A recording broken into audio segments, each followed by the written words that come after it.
So I'm going to do a beautiful dish featuring fingerling aubergine, which I'm going to char.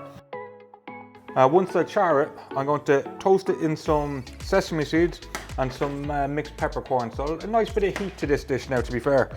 I have some cauliflower, just into small florets, which I'm going to pan fry. The other half of the florets I'm going to make into puree with some nuts and some this brilliant fella here. For vegan purees, I always find this is that it acts as almost the butter to your puree, so it really gives it body and depth. I have some nice pomegranate. This is going to be a very juicy one. So our cashew cauliflower puree just in the center. Some of our pomegranates on. So I've got our crispy fried aubergine, and then I've got the nicest, sweetest kumquats. Absolutely stunning dish.